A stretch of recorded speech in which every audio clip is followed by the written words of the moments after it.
और नया तरीका इनपुट एलिमेंट्स की वैल्यू को ट्रैक करने का। मैं क्या कर रहा हूं, इनपुट एलिमेंट्स को ट्रैक कर रहा हूं थ्रू यूजरएफ और वहां पे अपना डाटा बैकएंड पे भेज रहा हूं।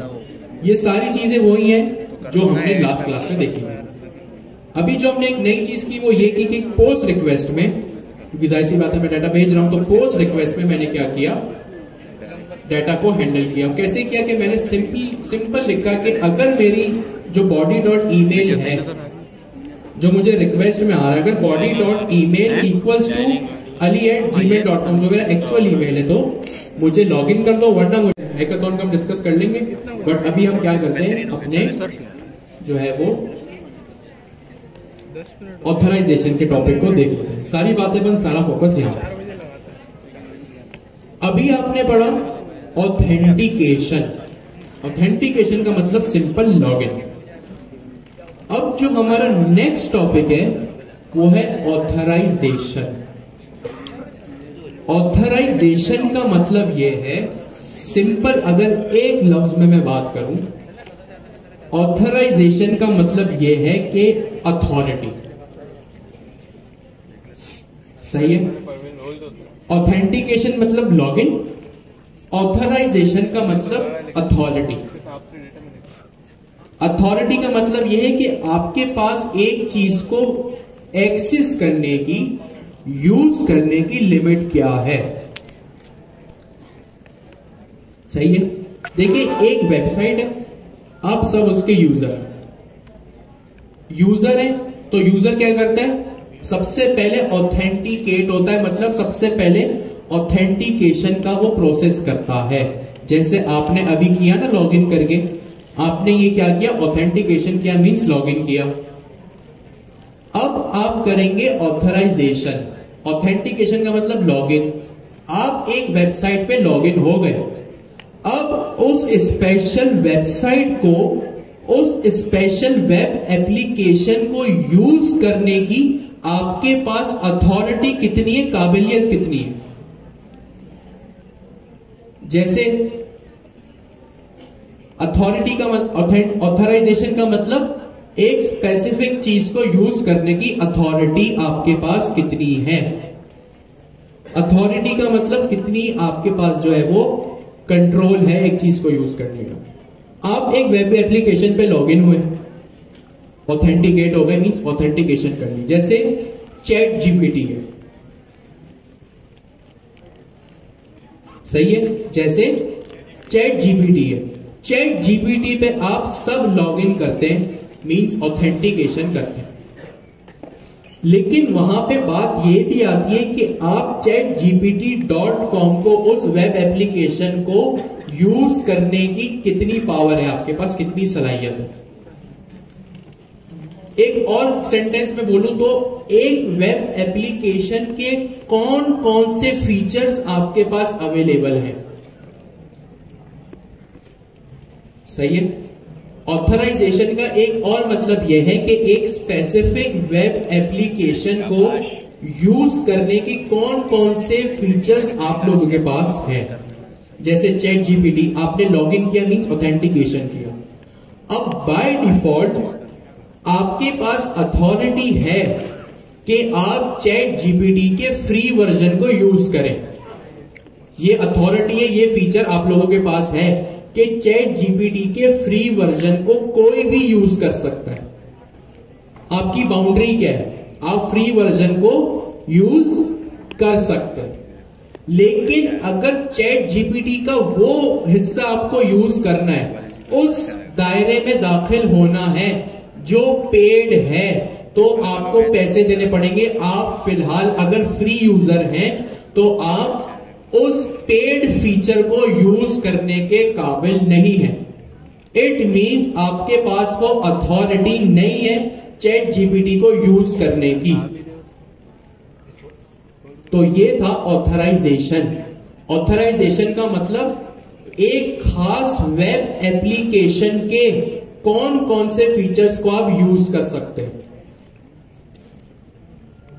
सही है। ऑथराइजेशन का मतलब कौन कौन से फीचर्स को आप यूज कर सकते हैं, वो ऑथराइजेशन है, अथॉरिटी है। आप सबके पास अथॉरिटी है कि आप चैट जीपीटी के फ्री वर्जन को तो यूज कर लें, लेकिन पेड वर्जन को आप लोग यूज नहीं कर सकते अनटिल एंड अनलेस आप उसकी सब्सक्रिप्शन बाय करें। इसी तरह कैनवा में भी होता है। कैनवा का फ्री वर्जन आप सब यूज कर सकते हैं, लेकिन अगर कैनवा प्रो यूज करना है तो पैसे देने पड़ेंगे। जैसे हम सपोज करते हैं ये एक हमारी वेब एप्लीकेशन है जहां बैठे हैं, आपने ऑथेंटिकेशन की, अपना कार्ड दिखाया, मीन्स आप लॉग इन हो गए। अब आपके पास अथॉरिटी किस चीज की है कि एज अ स्टूडेंट आप यहां बैठ सकते हैं, आप गवर्नर हाउस के किसी भी दूसरे हिस्से में नहीं जा सकते। तो इट मींस ऑथराइजेशन का क्या मतलब है कि गवर्नर हाउस की इस एप्लीकेशन के इस हिस्से को यूज करने में तो आप लोगों की पूरी अथॉरिटी है कि आप लोग आगे बैठ के पढ़ाई करें। अथॉरिटी आप लोगों के पास है कि गवर्नर हाउस की एप्लीकेशन का ये मार्की का फीचर आप यूज कर सकते हैं, लेकिन आपके पास ये अथॉरिटी नहीं है कि आप किसी दूसरी जगह में।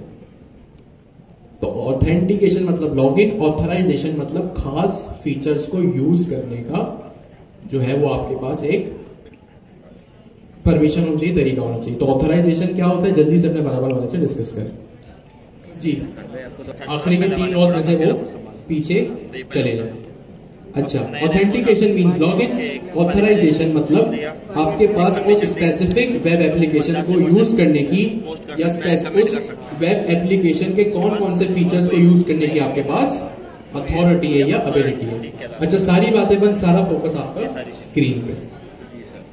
जैसे आपकी ये गवर्नर हाउस की एप्लीकेशन है, जो गवर्नर पोर्टल है आपका, अब ये एक सेम वेब एप्लीकेशन है आपकी, ये एक क्या है, वेब एप्लीकेशन है आपकी। अब एज अ स्टूडेंट और एज अ एडमिन या एज अ मैनेजमेंट सब यूजर है। आप लोग एज अ स्टूडेंट इस वेब एप्लीकेशन के यूजर है, ठीक है। जो आप लोगों का गवर्नर पोर्टल है, आप लोग उसके यूजर हैं। अब एज आप लोग यूजर किस सेंस में, एज अ स्टूडेंट, किस सेंस में, एज अ स्टूडेंट। अब इस सेम वेब एप्लीकेशन को मैनेजमेंट भी यूज कर सकती है। सर दानियाल भी यूज कर सकते, सर अमीन भी यूज कर सकते हैं, लेकिन आप लोगों के पास कुछ रिस्ट्रिक्शन है।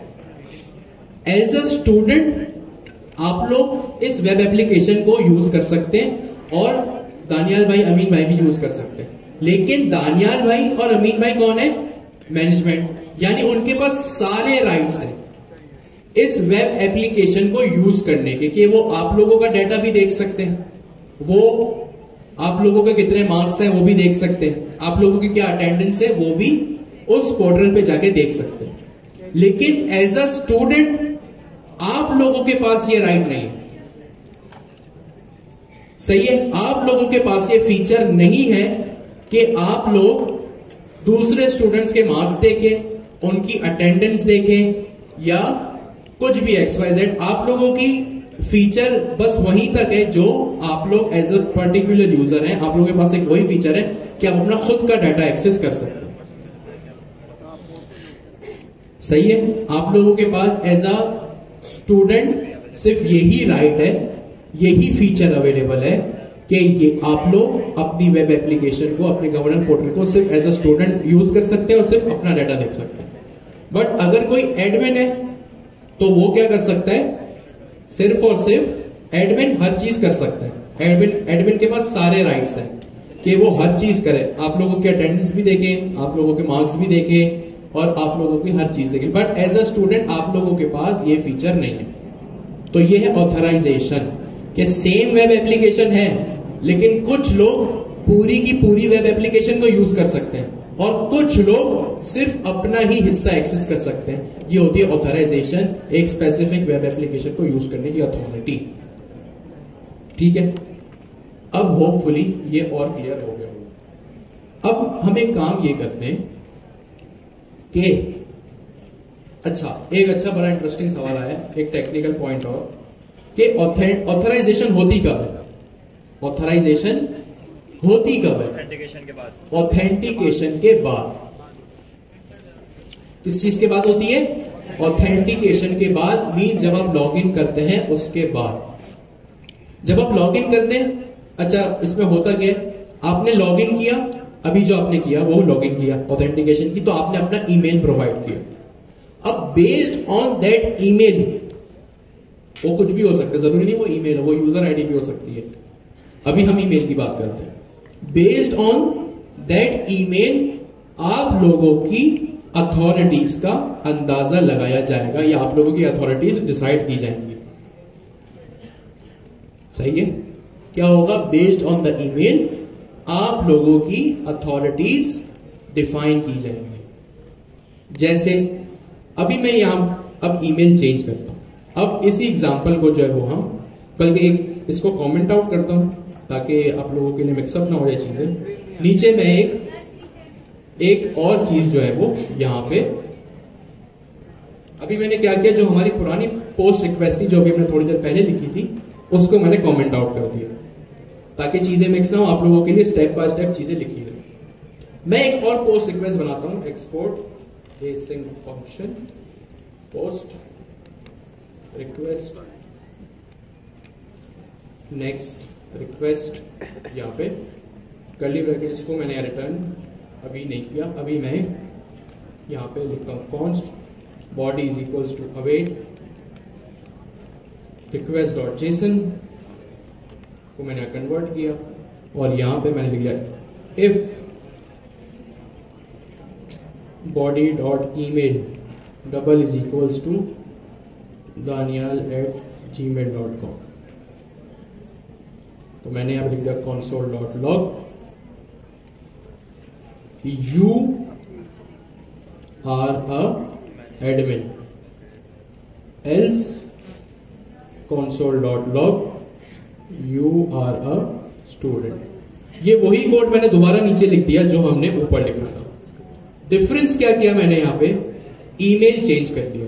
मैंने कहा अगर danial@gmail.com का अगर ईमेल आ रहा है तो इट मींस ये समझिए सर दानियाल नागौरी का ईमेल है। अब वो एडमिन है, आप लोगों के पूरे पोर्टल को एक्सेस कर सकते हैं, एक एक स्टूडेंट का डाटा देख सकते हैं। तो मैंने यहां क्या किया, कंसोल में मैसेज कर दो कि भाई आप एडमिन हो, वरना यहां पे मैसेज आ रहा है कि आप जो है वो स्टूडेंट हो। सही है? सिंपल, मैंने यह चीज को इतनी सिंपल रख दिया। अब मैं क्या करूंगा, ऑफ कोर्स यहाँ पे मुझे एक रिटर्न स्टेटमेंट लगानी पड़ेगी। अच्छा, एक जो बेस्ट प्रैक्टिस है, अब क्योंकि हम बेस्ट प्रैक्टिस को भी फॉलो करेंगे, आप लोगों ने एक चीज पढ़ी थी Q1 में कि जब भी आपको प्रॉमिस रिटर्न होता है या एपीआई के साथ आप जब डील करते हैं तो ट्राई कैच ब्लॉक में उसको रखते हैं ताकि कोड आपका क्या हो, रीडेबल हो। तो ट्राई में हमेशा वो चीज आती है कि जब आपका प्रॉमिस जो है वो रिजॉल्व होता है, और कैच में हमेशा वो चीज आती है, ये चीज हम Q1 में पढ़ चुके हैं। कैच में क्या होता है, एक एरर आता है, इसकी टाइप में रख देता हूं एनी, और यहां पे रिटर्न करवा देता हूं क्या चीज, नेक्स्ट रिस्पॉन्स, नहीं रिस्पॉन्स रिटर्न कराऊंगा, console डॉट लॉग कराऊंगा तो मसला नहीं आएगा। यहां पे मैंने एक ऑब्जेक्ट रिटर्न करा दिया, मैसेज एरर डॉट मैसेज, या एरर डॉट मैसेज भी नहीं, और सिंपल रखने के लिए इनवैलिड यूजर, और यहां पे बस इसको मैंने रिटर्न करवा दिया। अब एक काम करते हैं, यहां पे हम एक फंक्शनलिटी बनाते हैं। क्या करते हैं, एक रियल वर्ल्ड एप्लीकेशन की एक फंक्शनलिटी बनाते हैं ताकि हमारी पढ़ाई भी हो जाए और एक रियल वर्ल्ड एप्लीकेशन में क्या होता है हमें वो भी देखने को मिल जाए। मैं एक काम करता हूं कि मैं ये यूज कर सकता हूं ना कि जब दानियाल भाई लॉग इन करें तो वो एडमिन के पेज पे चले जाएं, और एज अ स्टूडेंट जब आप लॉग इन करें तो आप स्टूडेंट के पेज पे चले जाएं। ठीक है, समझ आया क्या करना है? दानियाल भाई जब लॉग इन करें तो दानियाल भाई एडमिन के पेज पे चले जाए। अब एडमिन के पेज से होते हुए वो पूरी एप्लीकेशन में कहीं भी जा सकते हैं क्योंकि वो एडमिन है, लेकिन as a user, as a student आप स्टूडेंट के पेज पे जाए। वो हम कैसे करेंगे? एग्जैक्टली अब नेक्स्ट रिस्पॉन्स डॉट रिडायरेक्ट की बात कर रहे हैं। सर एपीआई में तो रिडायरेक्ट थोड़ी होता है, यहाँ से तो हम सिर्फ और सिर्फ रिस्पॉन्स नहीं नहीं, वो कहा किसने कि रीडायरेक्ट से करेंगे? आपने कहा। आप नेक्स्ट रिस्पॉन्स डॉट रीडायरेक्ट की बात कर रहे थे। नाइस, वो भी एक अच्छी अप्रोच है। फिलहाल हम इसको सिंपल रखते हैं, ठीक है। मैंने क्या किया यहां पे अभी तक सिर्फ console डॉट लॉग हो रहा था, ऐसा ही है। यहां पे अभी तक क्या हो रहा था? console डॉट लॉग हो रहा था। अब मैं यहां पे एक रिस्पॉन्स रिटर्न करा रहा हूं, और ये पूरी टेक्निकल चीजें गौर से सुनिएगा, रियल वर्ल्ड एप्लीकेशन में यही होता है, इसी तरह का कोड लिखा जाता है। मैं ये चाहता हूं कि भाई अगर ईमेल दानियाल भाई का हो तो मेरी एपीआई एक रिस्पॉन्स रिटर्न करे, और उस रिस्पॉन्स को रिटर्न करके कहते कि भाई आप वैलिड यूजर हैं, और यहां पे क्योंकि ऑब्जेक्ट है कुछ भी मैं की पास कर सकता हूं, तो मैं यहां पे एक और की पास करूं, री डायरेक्ट यूआरएल, जिसका मैं नाम रख दूं /admin। आपने जो भी बात की वो डिफरेंट है, वो ये नहीं है, सही है। तो कंफ्यूज मत होइएगा कि ये क्या हो रहा है। हो सकता है आपने पहले पढ़ा हो, तो ये डिफरेंट चीज है, तो कंफ्यूज मत होइएगा, सही है। क्या हो रहा है यहां पे? अगर ईमेल दानियाल भाई का हो तो एपीआई मेरी एक रिस्पॉन्स रिटर्न करे, और वो क्या रिस्पॉन्स रिटर्न करे कि भाई दानियाल भाई को मैसेज दे कि ठीक है आप वैलिड यूजर तो है, और दानियाल भाई को एक रीडायरेक्ट यूआरएल यानी /admin की पे ले जाए। और यहां मैंने की में एक यूआरएल पास कर दिया /admin का। ये क्योंकि की है, इसका नाम कुछ भी हो सकता है, जरूरी नहीं कि इसका नाम हमेशा रीडायरेक्ट यूआरएल ही हो। मैंने इसका नाम रख दिया क्योंकि नाम डिस्क्रिप्टिव हो, तो यहां से मुझे पता चल रहा है कि इसका नाम रीडायरेक्ट यूआरएल है। अब सेम रिस्पॉन्स को मैं कॉपी करता हूं और आप लोगों के लिए यहां पे पेस्ट कर देता हूं कि भाई अगर स्टूडेंट आ रहा है तो वो, जब स्टूडेंट आ रहा है तो वो /स्टूडेंट के पेज पे जाए। अब यहां क्या हो रहा है दोबारा से, अब ये पूरा एक रियल वर्ल्ड एप्लीकेशन का कोड है, इसमें कंफ्यूज होने वाली कोई बात नहीं, इसमें हम सब कर चुके हैं। बस हमारा जो है वो एक फीचर ऐड हो गया है। सबसे पहले मैंने क्या किया, ट्राई कैच का ब्लॉक लगा, क्योंकि ट्राई कैच के ब्लॉक में मैं सब हैंडल करूंगा। और मैंने क्या किया, यहाँ पे एक इफ कंडीशन लगाई कि भाई अगर ईमेल दानियाल भाई का है तो वो मेरी एक एपीआई रिस्पॉन्स रिटर्न करे। अगर ईमेल दानियाल भाई का है तो एपीआई रिस्पॉन्स रिटर्न करे और दानियाल भाई को ले जाए /admin के पेज पे।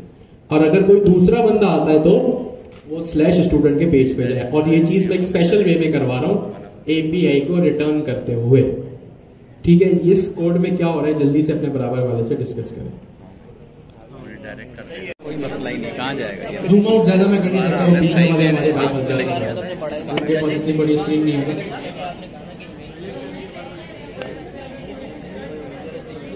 वैलिडेशन क्या चीज? नहीं, अगर कोई स्टूडेंट में एडमिन होगा तो वो नहीं जा सकता। हाँ, उसके लिए हम एक और अप्रोच कर सकते हैं, उसके लिए मिडल वेल्स लगेगा कि अगर स्टूडेंट है और वो एडमिन पे जाने का कर रहा है तो उसको मना करें।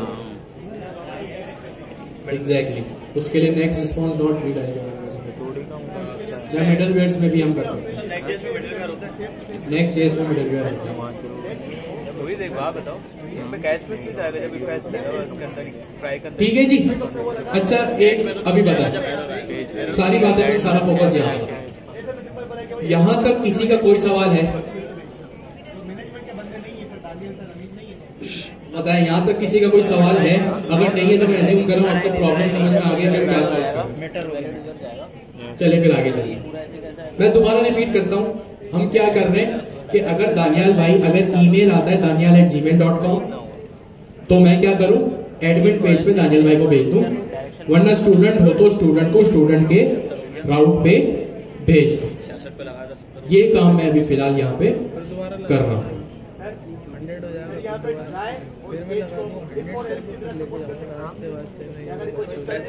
हाँ, कह सकते हैं अपने कॉन्सेप्ट क्लियर करने के लिए कि अगर आपका प्रॉमिस सक्सेसफुल है तो ट्राई चलेगा, वरना अगर फेल हो गया तो कैच चलेगा। सही है, ट्राई में कोई मसला आ गया तो कैच चलेगा। हाँ, कह सकते, ठीक है जी। तो मैंने यहाँ पे अपना ईमेल लिख लिया। अब मैं क्या करता हूं, अच्छा अब मुझे फर्स्ट स्टेप क्या करना है, चले मैं यहाँ पे बहुत इतनी सारी चीजें हम डिस्कस कर रहे हैं, तो मैं यहाँ पे इसको लिख भी लेता हूँ ताकि आपको पता चले हम कर क्या रहे हैं। सबसे पहले मैंने लिखा कि भाई इफ दानियाल भाई go to slash admin, if student go to slash student. ये दो चीजें हमने करनी है, तो जो हमने अपने एपीआई में कर भी ली। तीसरी चीज, मेक अ राउट ऑन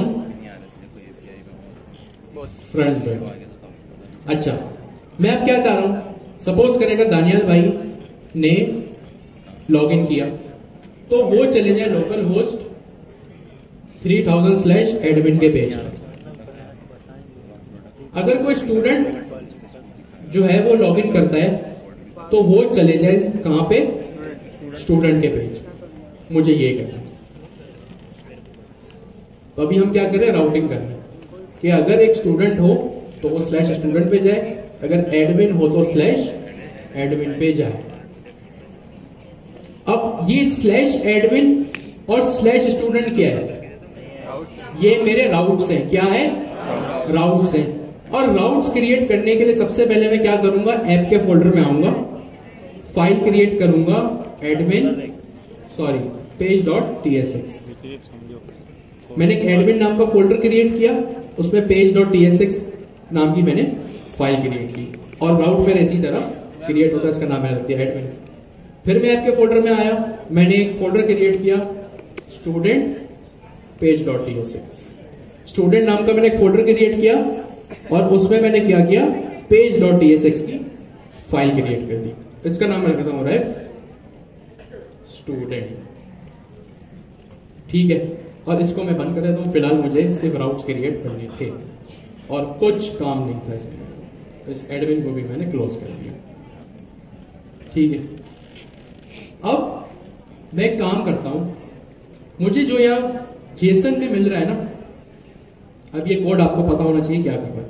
ये पूरा कोड चल रहा है, रिस्पॉन्स भेज रहा है, और इस लाइन में ये मेरे बैकएंड के रिस्पॉन्स को रिसीव कर रहा है। तो मैंने यहां पे लिखा const data is equals to await url.json, और मैं लिख दिया console.log डेटा। यहां पे मैंने लिख दिया डेटा। क्या किया मैंने, अब मेरी प्रॉब्लम स्टेटमेंट क्या समझिए। लॉगिन हुआ, ईमेल किया, सर्वर पे रिक्वेस्ट गई, सर्वर से रिस्पॉन्स आया। किस लाइन में रिस्पॉन्स आया, इस लाइन में। यहां मैं कमेंट भी ऐड कर दूं ताकि आप लोग भूल ना जाए, ये इस लाइन की जरूरत नहीं है। रिसीविंग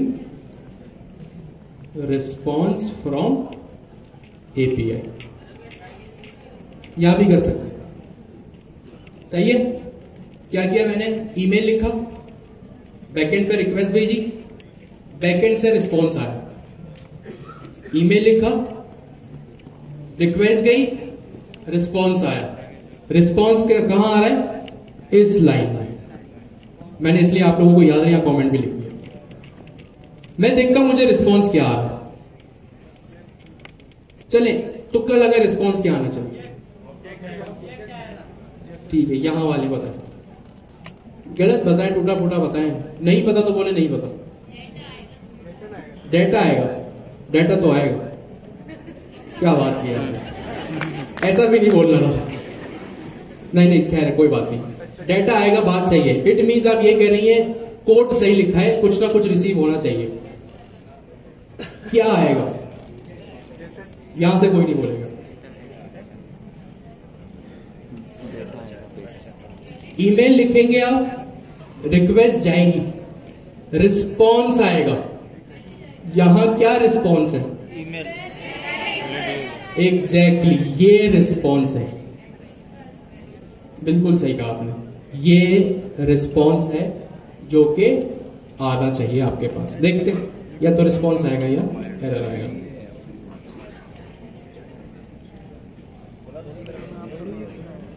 मैंने यहां पे लिखा abcd@gmail.com।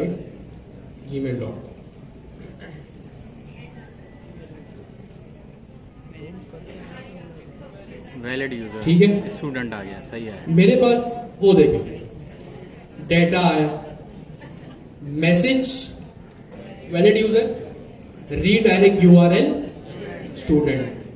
क्यों आया? आसमान से आया? नहीं, ये रहा, सॉरी स्टूडेंट था ना, ये रहा। जो मैंने यहां लिखा यहां रिसीव होगा। क्यों स्टूडेंट, क्यों एडमिन क्यों नहीं हुआ? क्योंकि मैंने abcd@gmail.com लिखा है। अगर मैं लिखूं ये वाला ईमेल, इसको मैंने क्लियर किया, लॉगिन किया, डेटा आया मेरे पास, मैसेज वैलिड यूजर। अब रीडायरेक्ट यूआरएल में क्या आया? एडमिन। ये आया रिस्पॉन्स। जो हमने अभी बात की ना कि भाई एपीआई इस पॉइंट पे आके रिस्पॉन्स रिटर्न करती है, आपने अब देख भी लिया। एपीआई इस पॉइंट पे आके इस नेक्स्ट रिस्पॉन्ड.जेसन में रिस्पॉन्स रिटर्न करती है और इस लाइन ऑफ कोड में हमें वो रिस्पॉन्स मिल रहा है। सही है। अच्छा, अब मेरे पास ये क्या है? Redirect URL. क्या है? रीडायरेक्ट यूआरएल की एक की है। की मतलब चाबी। ऑब्जेक्ट में तो की वैल्यू याद है। अब मैं क्या करूं? मैं ये चाहता हूं कि जो डाटा के वेरिएबल में डॉट रीडायरेक्ट यूआरएल है ना, इसमें मेरा एडमिन राउट हो जाए। समझ आया? रिस्पॉन्स आ गया। रिस्पॉन्स में मुझे बताया जा रहा है एपीआई की तरफ से कि भैया इस पर्टिकुलर यूजर को कहां ले जाना।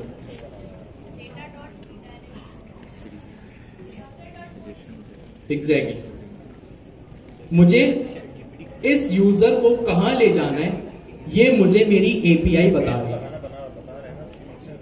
कहां ले जाना है? स्लैश एडमिन पे। कहां ले जाना है? स्लैश एडमिन क्या है? मेरा एक राउट है। क्या है?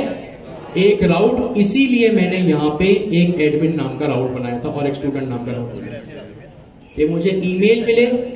ईमेल में मैं डिसाइड करूं कि भाई अगर दानियाल भाई है तो एडमिन पे जाओ, स्टूडेंट है तो स्टूडेंट पे जाओ। अब एक लाइन ऑफ कोड से मैं ये भी कर लूंगा। लास्ट टाइम हमने एक चीज यूज की थी, एक पैकेज यूज किया था या एक हुक यूज किया था, import use router, sorry router from next slash router या नेविगेशन, नेविगेशन यूज करेंगे और इस यूज राउटर को मैं एक वेरिएबल में इनिशियलाइज करवा दूं। राउटर क्या है भाई? हम गूगल पे आके देखते हैं, यूज राउटर इन नेक्स्ट.js ऐप राउटर। याद रहे ये एक सेम नाम का हुक पेजेस डायरेक्टरी में भी है। तो आप जहन में रखिएगा कि आप जब नेक्स्ट.js की डॉक्यूमेंटेशन में हो तो features available in slash app. और अभी क्योंकि हम 14 वर्जन यूज कर रहे हैं तो मैं यहां पे 14 में आ गया। ठीक है, ये देखें, recommendation using the link component for navigation unlink use specific. अच्छा, ये वही का बात करें जो हमारा प्रॉब्लम स्टेटमेंट है। यहां पे देखिए मेरे पास यूज राउटर से रिलेटेड कुछ मेथड्स बने हुए हैं। Router dot push, router dot replace, router dot refresh, जो हमने पिछली बार भी यूज किया था। लिखा भी refreshes the current value making a new request to the server, कि भाई जो है वो हमारे पेज को रिफ्रेश करो, सर्वर पे रिक्वेस्ट भेज करो। एक और चीज होती है राउटर डॉट पुश। क्या होती है? Router dot push. ये राउटर डॉट पुश कह रहे हैं भाई performs a client side navigation to the provided route. इतनी सिंपल अंग्रेजी में यहां पे इसने लिखा है कि perform a client side navigation. Client side navigation का मतलब ब्राउजर पे अगर नेविगेट करना हो ना, slash admin slash student slash contact slash about, तो ये वो काम करेगा। टू अ प्रोवाइडेड राउट मतलब इसको राउट बताओ और ये नेविगेशन कर देगा। इसको हम राउट कहां से बताएंगे? रीडायरेक्ट यूआरएल से हम इसको राउट बताएंगे। और ये कहां से आ रहा है? डाटा के वेरिएबल्स, डाटा के ऑब्जेक्ट से आ रहा है। यहीं से आ रहा है ना, यहीं से आ रहा है। तो मैं क्या करूंगा, यहां पे लिखूंगा data dot redirect URL is, अच्छा इसको मुझे इफ कंडीशन में रखना पड़ेगा। अब क्यों रखूंगा मैं बताता हूं। If data dot redirect URL अगर है तो काम करो राउटर डॉट पुश करो कहां पे, डेटा डॉट रीडायरेक्ट URL पे। अब सुने, ये मैंने इफ स्टेटमेंट क्यों लगाई, जबकि मैं सिंपली भी कर सकता था, इस तरह से भी मैं कर सकता था। तो भाई क्यों इफ स्टेटमेंट लगाई? सुने, ये डेटा कहां से आ रहा है? API से, मतलब सर्वर से। इसका मतलब क्या है? अगर सर्वर पे रिक्वेस्ट नहीं हुई है तो डेटा नहीं होगा, ऐसा ही है। सर्वर पे रिक्वेस्ट अगर नहीं हुई है तो डेटा होगा ही नहीं। तो अगर डेटा नहीं हुआ ना, और इस केस में मैंने इसको बता दिया, तो ये एक मसला क्रिएट हो सकता है कि भाई जब मेरे पास डेटा है ही नहीं, मेरे पास डेटा है ही नहीं, तो भाई मैं राउट कहां करूं? ये एक प्रोग्रामिंग का कॉन्सेप्ट है कि हम किस तरह जो है वो एक सेफ अप्रोच लेके चलते हैं। मैंने क्या कहा भाई, अगर डेटा हो, आपने ये फर्स्ट क्वार्टर में पढ़ा था ना, double is equals to true, कि भाई अगर डेटा डॉट URL एग्जिस्ट करता हो, मीन सर्वर पे जब रिक्वेस्ट जाएगी, रिक्वेस्ट जाने के बाद जब रिस्पॉन्स आएगा तो डेटा मेरे पास आ चुका होगा। तो ये जो मैं इसको बता रहा हूं ना कि भाई सर्वर पे रिक्वेस्ट जाने का वेट करो और रिक्वेस्ट आने का वेट करो, वो मैं इसको इस लाइन में कह रहा हूं कि भाई if data dot redirect variable is true, अगर इसकी वैल्यू में कुछ पॉपुलेटेड है, ये खाली नहीं है, तो पुश करना, वरना टेंशन मत लेना अगर डेटा ना हो तो। ये स्पेसिफिक 2 लाइन का कोड जल्दी से अपने वाला से डिस्कस करें कि हम इफ एल्स क्यों कर रहे हैं। और जाहिर सी बात है, अगर मैं double is equals to true लिखूं तो भी एक बात है, नहीं लिखूं तो जावास्क्रिप्ट खुद ही समझ जाएगा कि यहां पे मैं ट्रू रिटर्न करवाना चाहता हूं। जी, इसलिए क्योंकि जब हम चाहते हैं कि भाई